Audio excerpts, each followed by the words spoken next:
This episode goes out to Lamont in Albuquerque, New Mexico.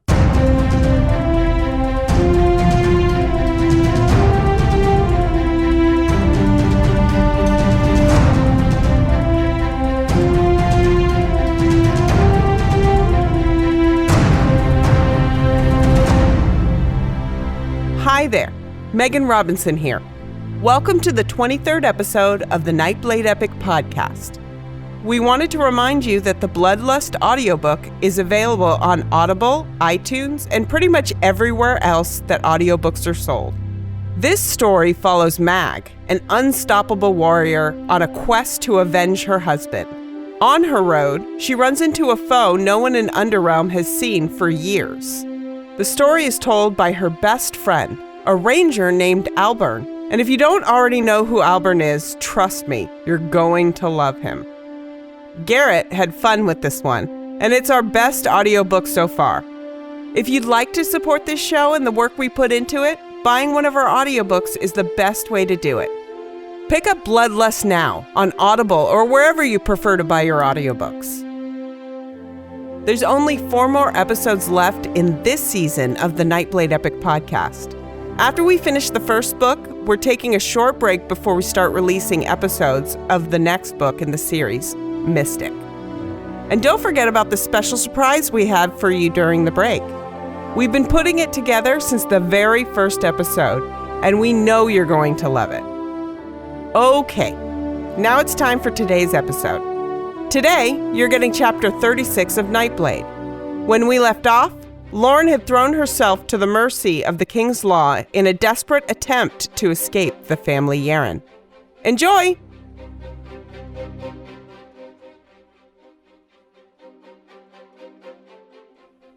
Nightblade, Chapter 36. Corin stooped to seize Lauren's arm, pulling her to her feet. Lauren winced as her weight came down upon her ankle. "Give us that girl, constable," growled one of Damaris's guards. Lauren recognized him as the one who had failed to break down the door in the sewers. "Are you mad?" growled Corin, glaring at the man. "I am a constable of the King of Selvin. I obey his laws and those of the High King, not you." "She is nothing to you," said the guard. "Nothing," said Corin. "I have chased this girl for leagues, through forests and across rivers, over mountains and under the moons. She has escaped me once. I am glad to have her in my grasp at last, where she may be put to the question." Even knowing it for an act, Lauren's stomach clenched. "Be calm," she reminded herself. "He cannot reveal himself." The guard put a hand to his sword hilt. The others with him did the same. Corin and the other constable lifted their halberds from the ground. Lauren felt the air grow thick with tension. "I warn you one last time," said the guard. "If you do not give her over to us, my lady will ensure you regret it." "Threats?" barked Corin. "Threats against the King's Law? What is your name, fool? And best that you give me the name of your lady as well, though I can easily guess it. Mayhap the both of you could profit from time in a cell." He slammed the butt of his halberd twice against the door behind him. It swung open, and 3 more constables emerged, each of them armed with a sword and broad shield. The guards hesitated. Slowly, they removed their hands from their weapons. The leader said, "If you think my lady will enter your jail over this, you vastly underestimate her." But some of the fight had gone from his voice. Despite the pain in her ankle, Lauren smiled. "I think you should go. Remember that your lady promised a harsh punishment on any who brought the King's Law down upon her family." That drew a scowl from the Yaren guard. Lauren's better judgment told her it had been foolish to speak, but the thrill of the chase still coursed in her veins. Corin tightened his grip on her arm. "Be gone," he said. "Justice will be served. Stay any longer, and you will dine from its bitter dish." The guard did not answer, but turned and walked away, taking his companions with him. "What was all that about?" asked one of the other constables. "Nothing," said Corin gruffly. Only a few fools with heads too big for their helmets. Take my watch, brother. I will escort this one to her cell myself." Corin handed over his halberd, and one of the newcomers took his place on guard. Another swung the door wide, and Corin escorted her within. The jail's front room seemed oppressively squat and small. A small fireplace sat in the corner, but no flames burned there. Against the far wall was a desk, and behind it sat a fat man with a bushy beard. Red leather armor barely contained his ample frame. A large book with many pages rested before him, along with a quill and inkpot. "Who is this, then?" asked the clerk. "Lauren is her name, of the family Nelda," said Corin. "The one that Byrne named." Bushy white eyebrows shot for the ceiling. "Indeed. He will be well pleased to see her, I wager. I will check her for weapons." "I have it," snapped Corin. He ran his hands down Lauren's side. She felt his hand pass over the dagger, but he made no mention of it. Her 2 bags of coin he left also. But he reached into her boot and withdrew her hunting knife, tossing it to the clerk. "That is all," said Corin. "Very well," said the clerk, and he bent to write in his book. Corin took her to the stairs. Once they had climbed the first flight, he paused on the steps, loosened his grip, and pulled Lauren closer. "I am sorry about your knife, but it would have looked suspicious otherwise," he said in an urgent whisper. "Why have you returned?" "A matter of desperation, I fear. I was pursued, as you saw." Lauren winced as her ankle nearly buckled beneath her. "Be gentle, if you please." Corin frowned. "I fear you may have guessed poorly at the situation. I cannot sneak you out, not now at any rate. Too many have heard your description from Byrne, and not twice can I pull the farce of being overcome. I must place you in a cell." "I understand. I will think of something." She hoped that would prove true. "We have no empty cells, I fear," Corin went on. "We took many boys this morning, young urchins all. Byrne led many men on a raid, to find you, actually. Do you know aught of that?" Lauren felt panic grip her. "You must not put me with them," she hissed. "They will kill me on sight. Their mistress Auntie is mad with hate for me." Corin drew back to look at her. "Stars and sky, girl. What is it about you that draws such trouble?" "A special talent, I am sure. One I must learn to break before it breaks me." "Indeed. I will empty one cell into the others. They will not be comfortable, but they will not have much choice." "Thank you, Constable Corin. I am in your debt once again." "We are both in the debt of greater masters, and you know it," said Corin cryptically. Lauren flushed. She wondered what would happen if the constable discovered she did not work for the masters he spoke of. Corin led her to the second floor. The stairs ended upon a landing with a door and a single guard. The guard nodded and opened the door without a word. Beyond, Lauren saw a long aisle with iron cells lining either side. A foul smell wafted from the place, the stench of human refuse. Lauren felt ill. "Come," said Corin. "This one needs her own cage. A valuable catch, and not one we will risk with any other prisoner." The guard nodded and followed them in, where the stink grew 10 times worse. A long way down, the aisle turned left, leading to still more cages. In every cell sat children, swarms of them. Many were Auntie's fighters, but many more were her wide-eyed pickpockets. These sat silent in huddled groups in the cell's centers, fear plain in their expressions as they watched her pass. Lauren's heart nearly broke. These wretched creatures looked lost without their mother, mad though she might be. Now they suffered in darkness and silence, surrounded by nothing but the smell of their own waste. "What will happen to them?" "They will be out by the morrow," said Corin gruffly. "Not that you need to worry about them, wretch." Lauren wanted to kick herself. "I must not reveal the game," she thought. "Corin is my only friend here. I cannot lose him." They came to a cell with 6 of the urchins. The guard who accompanied them pulled a great ring of keys from his belt, picked one, and opened the door. Like a flight of birds, the children scuttled against the back wall.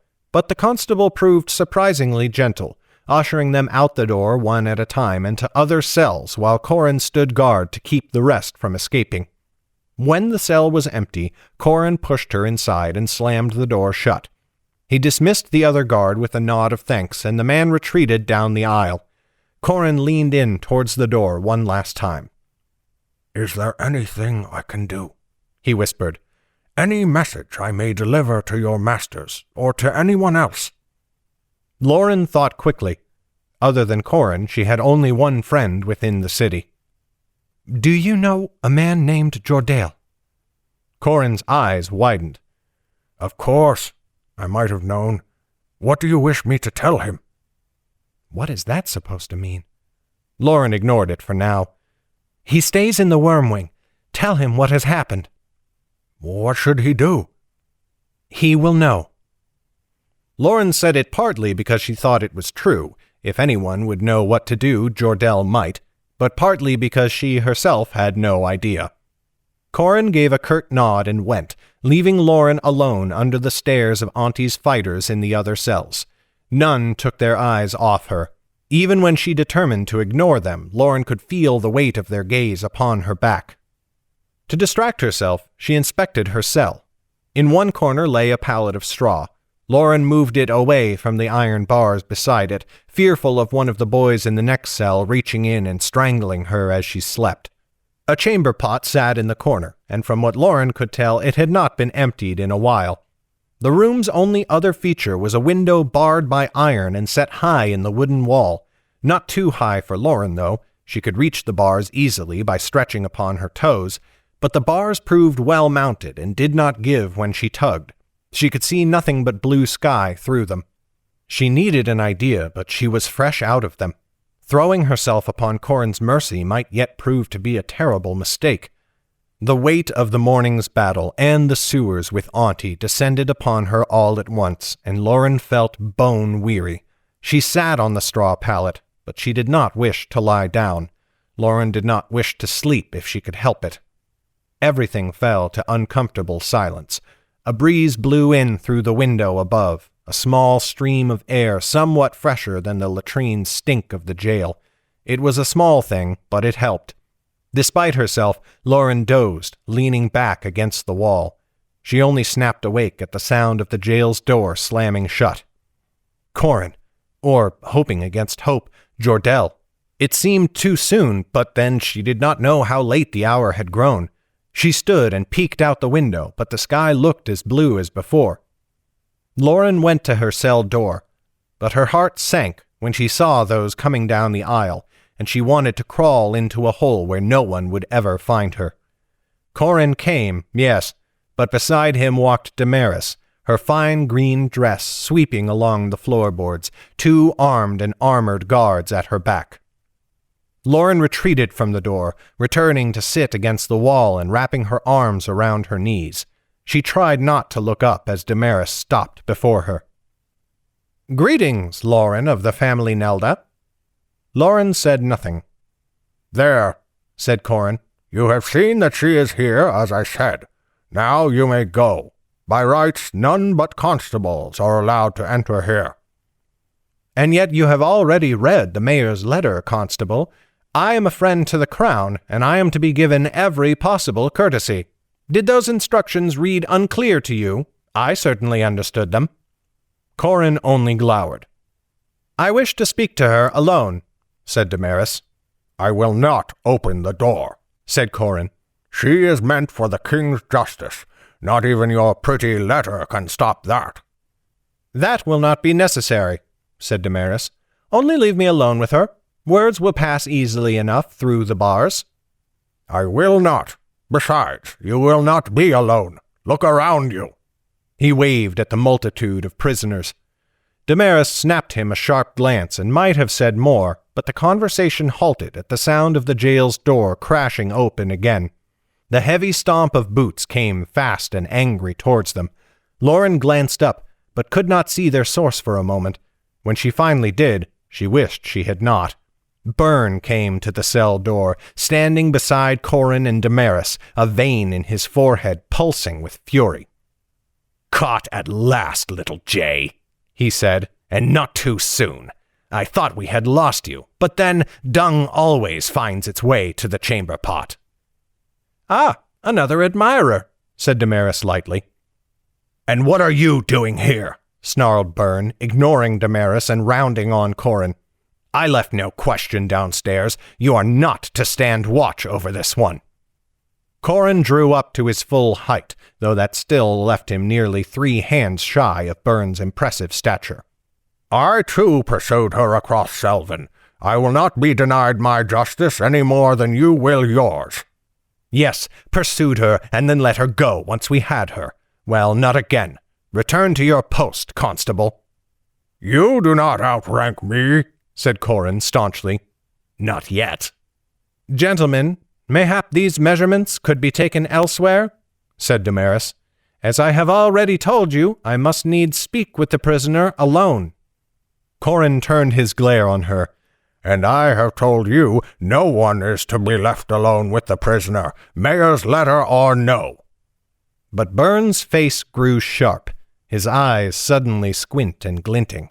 It frightened Lauren in a way that even Auntie's chilling laughter had not. He peered into Lauren's cell and licked his lips. "You do not speak for the jail's master-at-arms, Constable Corin. If he has commanded that Lady Damaris's wishes be carried out, then carry them out we shall." Corin stared at him in disbelief. "You would allow this one to have her way after the North Gate?" Byrne's lip curled. "I would do my duty. Can you say the same? Obey the authority that binds you to your post." Corin's face grew red. Almost Lauren feared he would strike Byrne. She knew he would be lost if he did. But Corin turned and stalked off down the aisle. Byrne stayed only long enough to give Damaris a mocking half-bow. "Enjoy, my lady." Then he, too, walked away. The heavy wooden door slammed shut behind him, leaving only Damaris and her guard. Lauren, meanwhile, refused to look up, studying her knees with exacting interest. "Stars and sky," said Damaris. "So many interruptions. Now, Lauren, there are many words to be had." "There is nothing I wish to say." "I do not doubt that. But you will tell me where Annis is, for you will not enjoy the consequences if you refuse."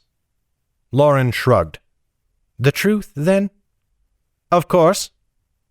At last Lauren raised her eyes to Damaris's. "I do not know.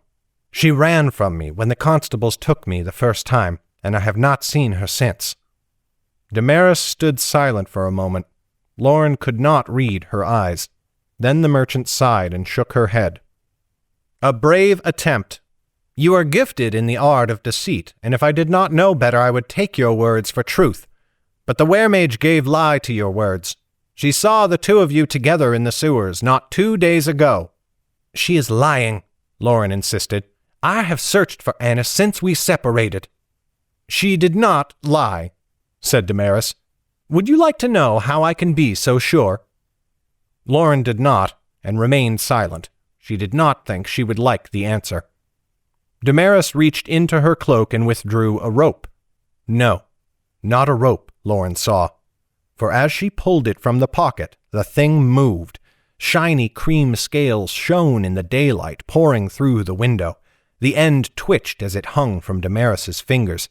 The top had a brown leather hood drawn around it, tied tightly. Lauren's heart stopped. "What is that?" "This is a viper," said Damaris, "of a particularly unique breed and temperament.